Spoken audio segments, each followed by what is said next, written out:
進階教學影片製作，如何製作字幕。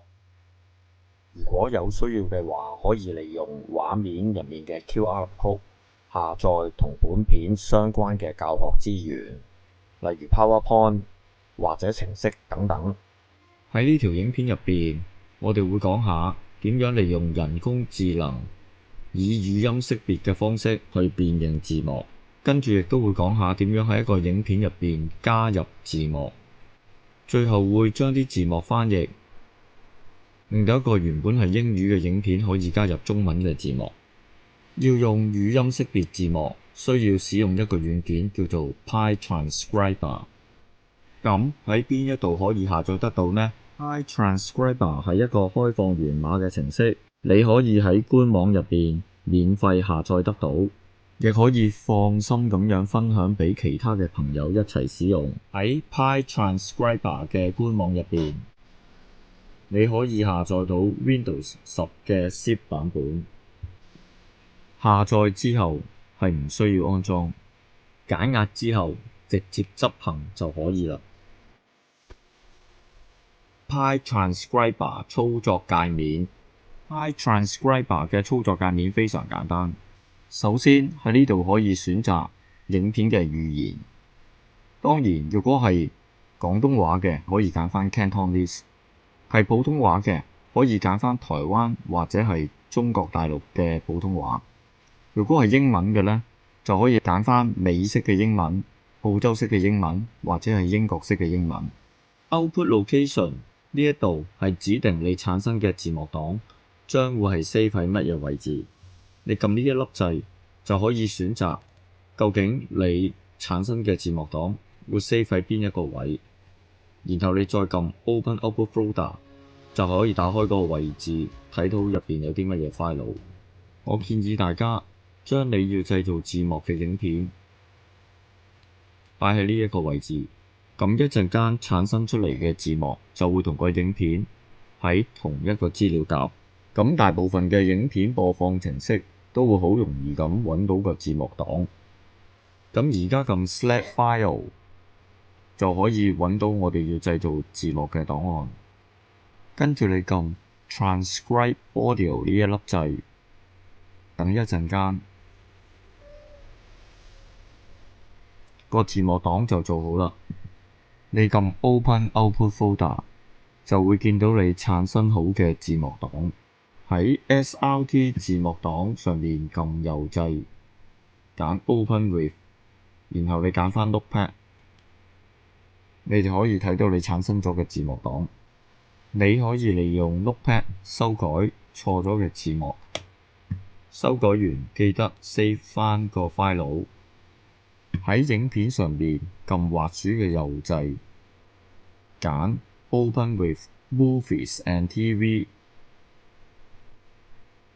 喺呢個位置可以選擇字幕，然後你就會發覺佢已經配好咗字幕啦。若果你唔想每次播放都要選擇先至有字幕，有冇辦法將啲字幕燒死落去個影片度呢？將字幕同影片合併，你可以使用 Handbrake Transcoder， 呢個係 Handbrake 嘅官網。你可以喺呢度下載 Windows 10嘅 zip 版本，將檔案解壓之後直接執行就可以啦。當你執行 Handbrake.exe 嘅時候，若果佢提你要 install.net， 咁你可以撳 Yes 安裝返。通常都係 download 呢個 desktop apps 嘅 x64 版本 install 返個 .net 就可以啦。再次打開 Handbrake.exe， 你就會見到 Handbrake 嘅畫面。Handbrake Transcoder 操作界面，選擇影片，你可以將個影片檔拉落去呢一個位置，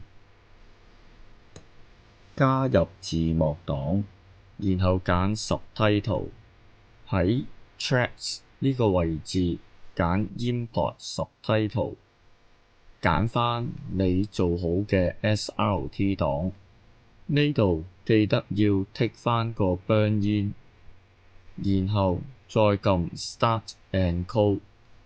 喺左下角你會見到 encoding 嘅進度，通常都需要些少嘅時間，先可以將成個影片同字幕合併。呢個係合併之後嘅檔案嘅位置，你可以撳右下角嘅 Browse 掣，揾返個合併好嘅影片，然後撳滑鼠右鍵，選擇適當嘅程式去打開個影片。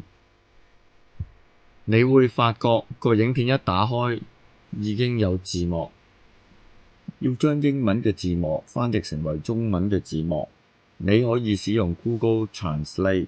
畫面入邊嘅連結打開嘅 Google 翻譯，每次可以翻譯5000個字。呢個係 Google 翻譯嘅操作界面，左手邊係被翻譯嘅文字，我哋揀咗英文；右手邊係翻譯好嘅文字，我哋揀咗繁體中文。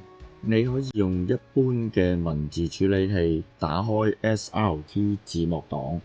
我呢個示範係利用 Notepad， 跟住揀 Edit Select All 選擇所有嘅文字，然後再揀 Edit Copy。你亦可以用 Ctrl A 去選擇所有嘅文字，再用 Ctrl C 去 copy 佢哋。呢個操作可能會比使用 Edit Menu 更加方便。利用瀏覽器打開 Google 翻譯嘅視窗，喺左手邊撳 Ctrl V 就可以將字幕貼上去。喺右手邊你會見到翻譯好嘅結果，但係要留意，由於個字數嘅限制，所以我哋要睇一睇最後只係翻譯到71行嘅字幕，第72行開始係唔完整嘅。若果字幕檔比較長，我哋可能要分開幾次先至完成得到。跟住我哋 highlight 返右手邊翻譯好嘅字幕，然後撳 Ctrl C 或者撳滑鼠嘅右掣，選擇 Copy， 個效果都係一樣嘅。跟住我哋返去開咗嗰個英文字幕檔嘅 Notepad， 然後揀開新檔案，跟住撳 Ctrl V， 將我哋翻譯好嘅中文字幕貼上去。我哋跟住移到去個檔案最低嘅地方，留意一下，只係得71行嘅字幕。但係原先嘅英文字幕檔總共有113行，所以我哋要由113行開始 highlight 返上去72行，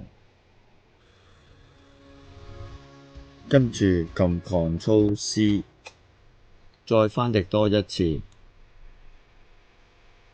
然後我哋再 highlight 返右手邊嘅結果，再撳一次 Ctrl C。喺個中文嘅字幕檔下邊貼埋上去，跟住我哋選擇 Save As。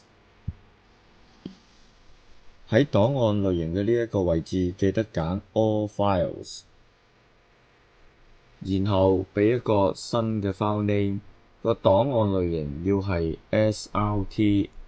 記得個 encoding method 要揀返 UTF-8 with BOM。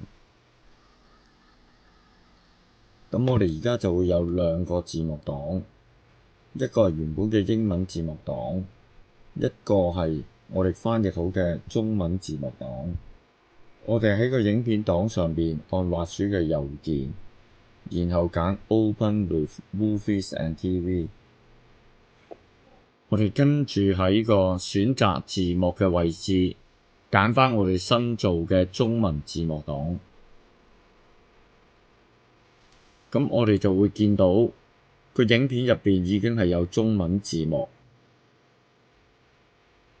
咁樣我哋就可以將一個英文嘅教學影片配上中文字幕，